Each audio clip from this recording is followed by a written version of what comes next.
주는 평화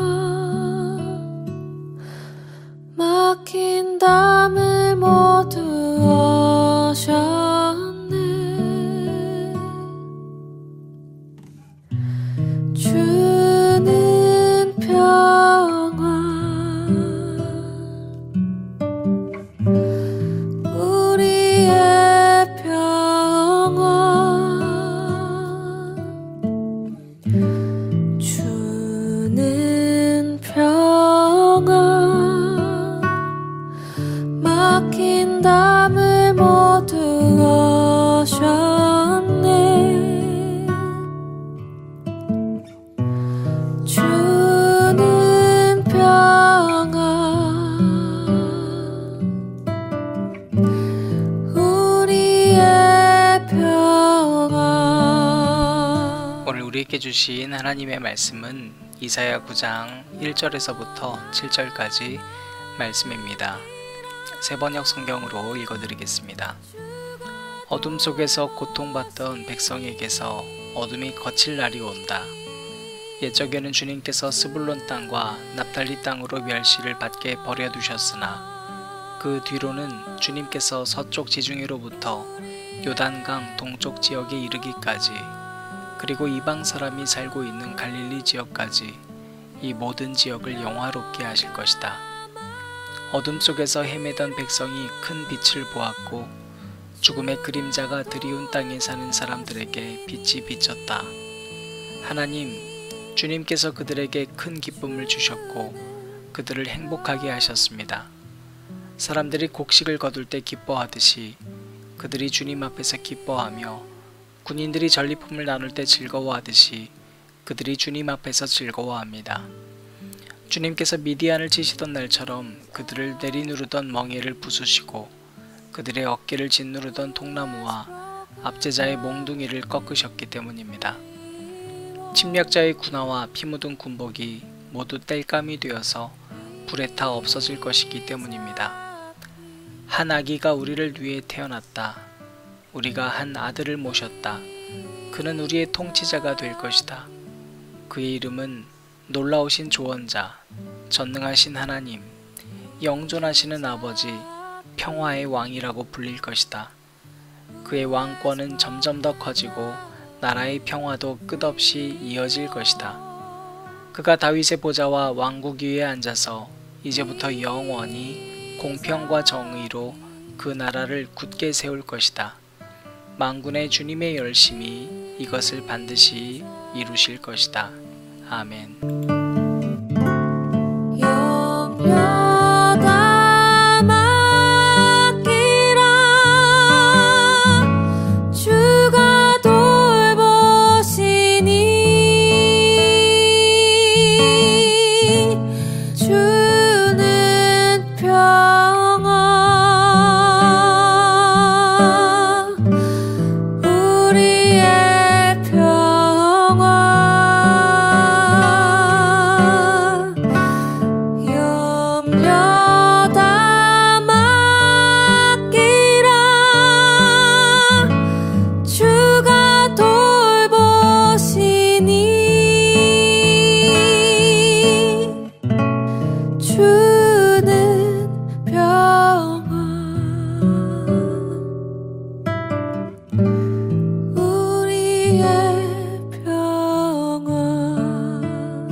Broken down every wall.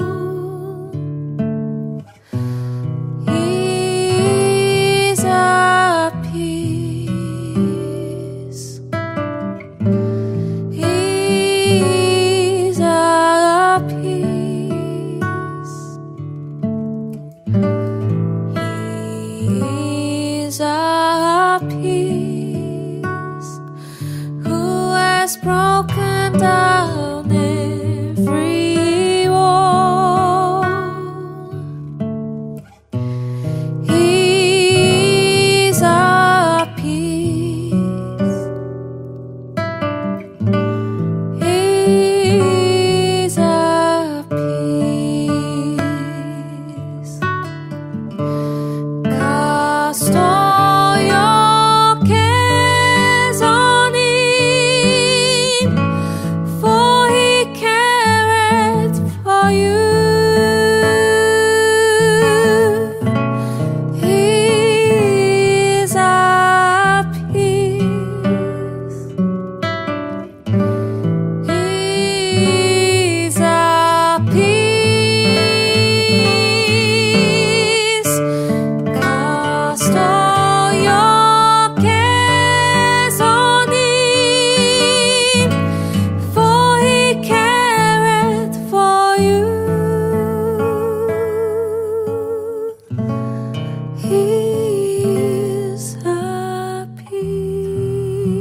오늘도 우리 주님의 크신 은혜가 여러분에게 있기를 바랍니다. 여러분 인생이 힘든 이유는 여러 가지 이유가 있죠. 몸이 힘들 때도 힘들고요. 돈 걱정도 아주 큽니다. 제가 이 고통을 겪어보니까 알겠더라고요. 몸 때문에도 힘들어봤고 돈 때문에도 힘들어봤고. 그런데 여러분 제일 힘든 게 관계입니다. 사실 모든 고통은 이 관계에 다 얽혀 있습니다. 근데 여러분 우리가 어제 말씀에서 무엇을 강조했었죠? 기다림이었습니다. 설령 하나님이 안 보이는 것 같다 할 때도 기다리자. 그때도 우리 이사야처럼 저는 주님만 의지해요. 저 주님만 기다립니다. 그렇게 믿음의 고백을 하고 실제 행동으로 이어져야 한다고 했습니다. 바로 그러한 사람들에게 주시는 오늘 말씀입니다. 1절 말씀 보면 스불론 땅과 납달리 땅이 먼저 나옵니다. 여러분 이 땅은 주변국들이 침입하고 그래서 늘 시달림을 받고 결국에 아수르의 침략도 받아서 완전히 풍지박산난 상태였습니다. 갈릴리 지역 이야기 나오는데 갈릴리 지역은 여러분 우리 잘 아는 것처럼 같은 지역 유대인들에게도 멸시받고 천대받았던 정치적으로도 가장 소외됐던 지역입니다. 그러니까 지금 언급된 이 장소는 고통의 색이 아주 짙고 관계로 인해서 멸시받고 천대받고 억압받았던 곳입니다. 네, 2절 말씀 보실까요? 2절 말씀에 어둠 속에서 헤매던 백성이 큰 빛을 보았고 죽음의 그림자가 드리운 땅에 사는 사람들에게 빛이 비쳤다. 여러분 고통 가운데 나 하나님만 의지할 거야. 난 하나님만 있으면 돼. 기다릴 거야 했던 사람들에게 하나님께서는 큰 빛을 보게 되는 날을 주신다는 겁니다. 이것이 여러분에게 소망이 되었으면 좋겠습니다. 여러분 아침이 밝았습니다. 빛이 떴습니다. 어둠이 물러가네요. 이게 하나님이 만드신 창조의 질서입니다. 어둠은 별거 아닙니다. 빛 하나만 있으면 물러가는 게 어둠입니다. 그런데 사람들이 정작 밝아지면 또 그 빛의 소중함을 모릅니다. 어두워져야 빛의 소중함을 압니다. 그렇게 갈망했던 빛이 떴으면 그 하루를 새롭게 살아야 되잖아요. 빛처럼. 그런데 그렇게 살지 않습니다. 그래서 또 어둠이 주어집니다. 어두워야 또 빛을 찾습니다. 이렇게 무한 반복되는 삶이 아니라 반드시 우리가 이 빛의 소식을 통해서 우리 삶이 빛과 소금이 되길 바라는 하나님의 마음이 저와 여러분에게 있었으면 좋겠습니다. 오늘 말씀에서 그 땅에 가장 큰 기쁨이 뭐였을지를 우리가 생각해 볼 건데요. 4절 말씀입니다. 주님께서 미디안을 치시던 날처럼 그들을 내리누르던 멍에를 부수시고 그들의 어깨를 짓누르던 통나무와 압제자의 몽둥이를 꺾으셨기 때문입니다. 왜 이렇게 기뻤냐면요. 여러분 멍에가 사라졌습니다. 그동안 짐처럼 여겨졌던 것들이 다 사라졌고요. 대적하던 자들의 공격도 사라졌습니다. 관계의 평화가 왔습니다. 그리고 대신 주어진 것이 있습니다. 6절 말씀입니다. 한 아기가 우리를 위해 태어났다. 우리가 한 아들을 모셨다. 그는 우리의 통치자가 될 것이다. 그의 이름은 놀라우신 조언자, 전능하신 하나님, 영존하시는 아버지, 평화의 왕이라고 불릴 것이다. 고통 가운데 멸시받던 자가 여러분 살았던 그 땅에 멍에가 사라지게 하시고 공격이 사라졌던 것, 여러분 그것은 우리의 능력과 지혜 때문이 아니었습니다. 아기가 태어났습니다. 바로 예수 그리스도가 오셨기 때문입니다. 그러니까 여러분 우리가 무엇을 기다리냐에 따라서 우리가 받는 건 달라집니다. 그래 어제 말씀에서 기다리라고 그랬으니까 해놓고 결국에 기다리는 게 자기의 욕망의 것을 기다리면 여러분 그 사람은 어둠이 물러가고 빛이 왔는데 또다시 어둠의 것을 갈망하는 사람에 불과합니다. 그런데 내가 이제 빛의 소식을 들었으니까 나는 이제 예수님만 사모하고 예수님만 기다릴 거야 결단하는 사람은 이제 어둠이 더 이상 될 수 없습니다. 영원하신 예수 그리스도의 빛이 그에게 있기 때문입니다. 오늘 말씀에서 그 예수님이 어떠한 분인지를 우리에게 이야기해 줍니다. 첫 번째로 놀라우신 조언자라는 거예요. 우리 인생에 어려운 문제가 있을 때마다 우리에게 필요한 게 조언자 아닙니까? 그런데 여러분, 우리가 말씀 통해서 이번 주 내내 뭐라 그래요? 사람에게 의지 좀 하지 마. 사람에게 조언 구하지 마. 라고 얘기하잖아요.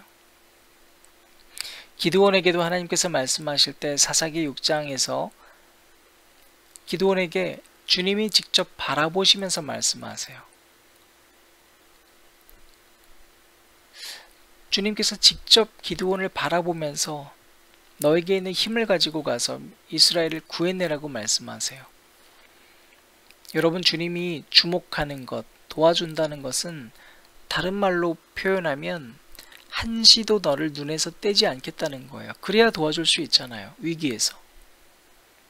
멀리 있는 것 같지만 순식간에 위기에서 건져내는 게 여러분 도와주는 거거든요. 그래서 자립해서 걸어갈 수 있도록 늘 곁에 있어줘요. 시편 32편 8절 말씀도 그래서 너를 눈여겨보며 너의 조언자가 될 것이다 라고 고백하고 있어요. 그러니까 예수님께서 여러분의 조언자가 된다는 것은 그분이 여러분의 삶을 늘 주목하고 있다는 거예요.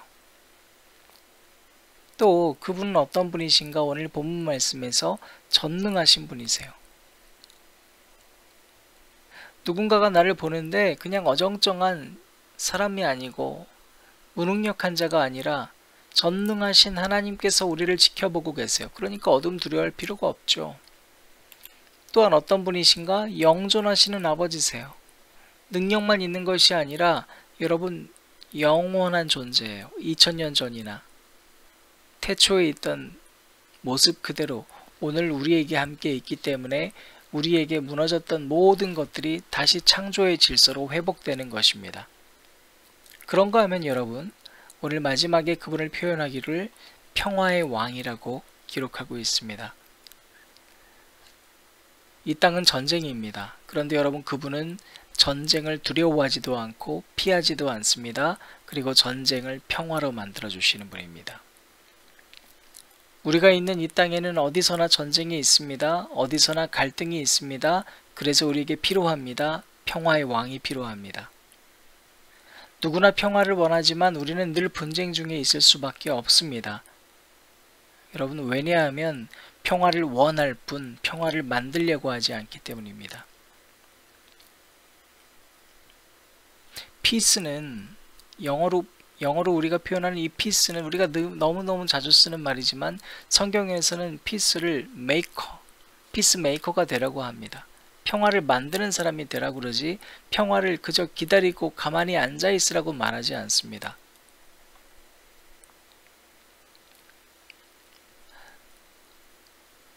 여러분, 이번 주 내내 고통에 대한 말씀들이 이어지고 있습니다. 잊지 않으셨으면 좋겠습니다. 주님이 여러분을 도와주시는 조언자이십니다. 그분에게 능력이 있습니다. 그분은 영원합니다. 그리고 그분은 평화의 왕입니다. 우리가 이것을 믿는다면 새 날이 주어졌을 때, 다시 우리가 오늘처럼 이렇게 눈 떴을 때 이제는 어제 같은 그런 깜깜한 어두움의 사람으로 살아가는 것이 아니라 평화의 왕이신 예수 그리스도와 함께 이 땅에 있는 분쟁을 평화로 만들어갈 수 있는 한 사람 한 사람 되시기를 바랍니다. 마태복음 5장 9절 말씀에 우리가 참 좋아하는 말씀이 있습니다. 화평케 하는 자는 복이 있나니 저희가 하나님의 아들이라 일컬음을 받을 것이며. 여러분, 제가 오늘 마지막 엔딩곡으로 준비한 찬양은 어둠은 한 번도 빛을 이긴 적이 없어 라는 찬양입니다. 오프닝 찬양 때 주님 평화라는 우리가 잘 알고 있는 찬양 들었죠? 주님 평화입니다. 주님 평화입니다. 그러니까 그분과 함께 있으면 여러분, 우리는 이젠 더 이상 어둠에 속할 수가 없습니다. 두려워할 것이 없습니다. 가사가 이렇습니다. 여러분, 가사를 좀 묵상하면서 들으셨으면 좋겠어요. 새로운 찬양들이니까 두 부류로 나뉘는 것 같아요. 어떤 분들은 이거 뭐 모르는 찬양을, 또 어떤 분들은 그냥 멜로디만 듣고 가사는 하나도 듣지 않는, 여러분 둘 다 그러면 안 되죠. 찬양이잖아요. 몰랐던 찬양은 배우는 거고요. 알고 있는 찬양은 다시 묵상하는 겁니다. 가사가 이런데요.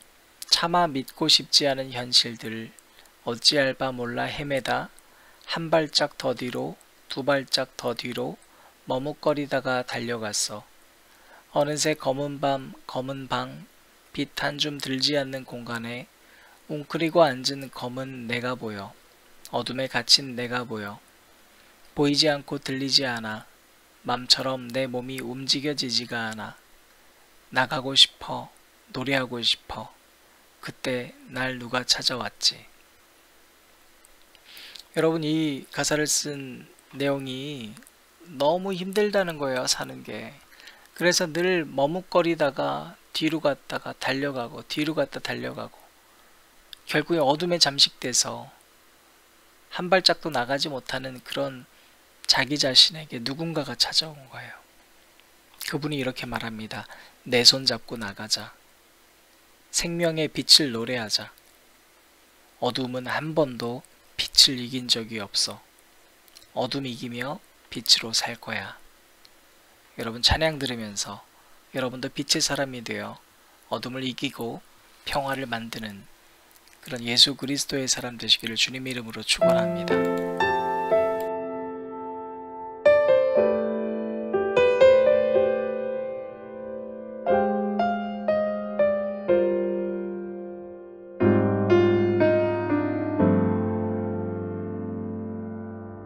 차마 믿고 싶지 않은 현실들 어찌할 바 몰라 헤매다 한 발짝 저 뒤로 두 발짝 더 뒤로 머뭇거리다가 달려갔어. 어느새 검은 밤 검은 방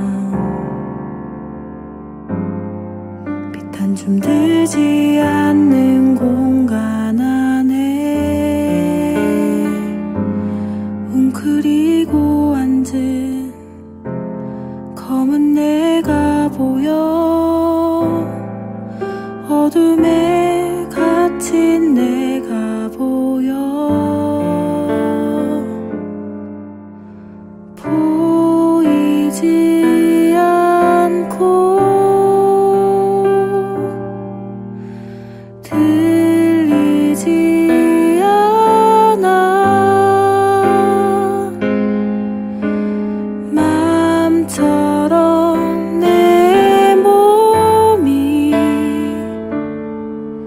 움직여지지가 않아.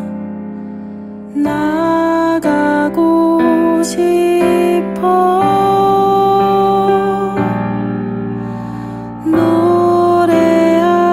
노래하고 싶어. 나 그때 나 누가 찾아왔었지.